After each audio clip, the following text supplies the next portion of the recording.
everybody. Today, we're taking a look at the world of hypnosis. Well, actually, just the scripts. You guys sent over some interesting stuff about the potential downsides of relying too much on these hypnosis scripts. And you want to know if there are any other ways to, get those same benefits. And yeah, we're going to unpack all of that. I think a lot of people, they hear hypnosis and they think about, the stage shows, but it does have real therapeutic uses.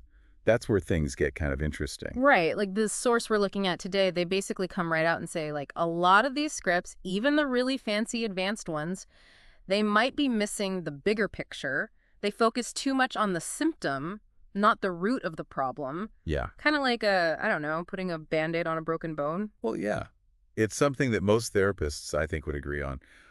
A lot of the time, the things that people come in wanting to address, maybe it's smoking, anxiety, fear, those are often symptoms of, deeper stuff going on. And that's where the whole stop smoking script example comes in, right? Yeah. The source actually breaks down exactly how a typical script like that can actually miss the mark. It's pretty eye-opening. Yeah, and it's funny because even the language in the script itself, often it keeps kind of coming back to that symptom. It'll mention smoking. Oh, really? Cigarettes. It's almost like it's reinforcing the very thing you're trying to get away from. That's so interesting. You know what it reminds me of? I went to the doctor a while back for this crazy back pain, right? And instead of figuring out why my back was killing me, they just kept giving me more painkillers. Turns out I just needed a better office chair. Wow. But no one even asked about that.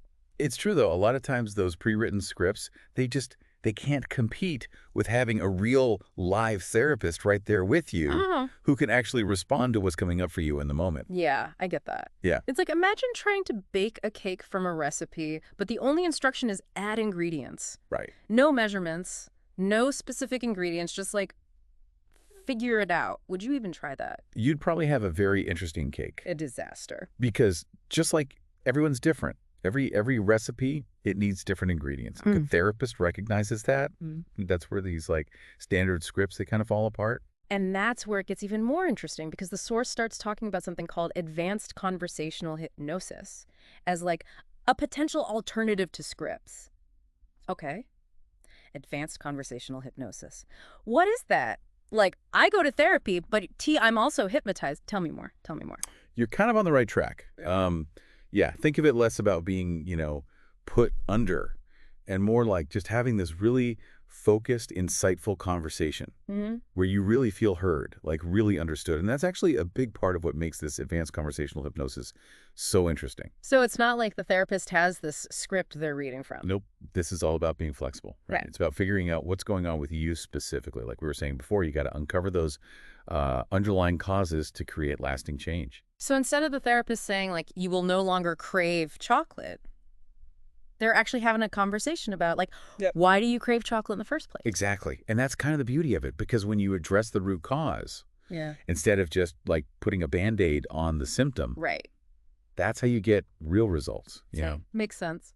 But I got to ask, does it actually work faster?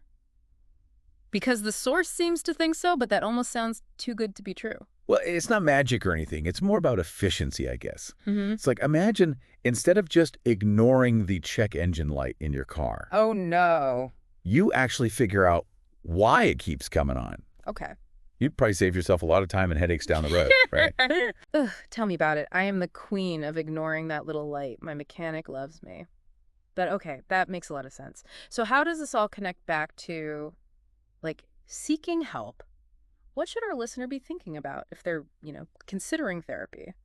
I think the big takeaway here, you really want to find a therapist who's interested in you. Okay.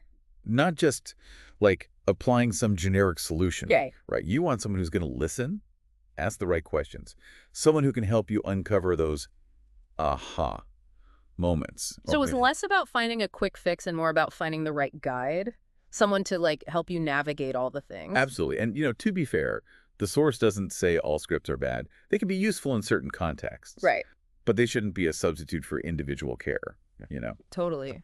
So how can someone tell the difference when they're, shopping around for a therapist? What are some red flags, green flags? Right. There are a lot of different approaches out there. It can be tough to figure out where to even start. Exactly. And, one thing the source mentions, a big red flag, is if a therapist seems like they're just married to their scripts, Oh, okay? yeah. If they're pushing like a one-size-fits-all approach, I mean, gamma, we're not talking about those lose 10 pounds in 10 days miracle solutions. Yeah. This is about your life. So if they whip out the giant binder of scripts, that's my cue to like make a run for it. Maybe not make a run for it, but yeah, I think a little healthy skepticism never hurts. On the other hand, a good sign is a therapist who really emphasizes that open communication. Someone who's actually listening to you, not just waiting for their turn to talk. Right. Someone who's willing to adjust their approach Yeah. based on, your needs, Yeah. your goals. It's about finding someone who really sees you, right? Not just someone who's trying to get through their to-do list of patients for the day. Exactly. You hit the nail on the head. It's about moving away from that just fix me mentality and really having a more collaborative relationship with your therapist. Remember, you are your own best advocate. I love that. You're not just along for the ride, you're in the driver's seat.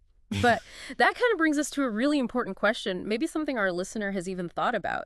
If these pre-written solutions, if they're not always the answer, what does that mean for other areas of our lives, That's a great question. It really makes you think, are we relying too much on these quick fixes and like generic advice in other parts of our lives? Are we kind of missing the forest for the trees by only focusing on the symptoms? Ooh, those are some deep thoughts. Definitely something to chew on. Well, on that note, we'll let you guys unpack all of that. This has been such a great conversation. Until next time, happy exploring, everybody.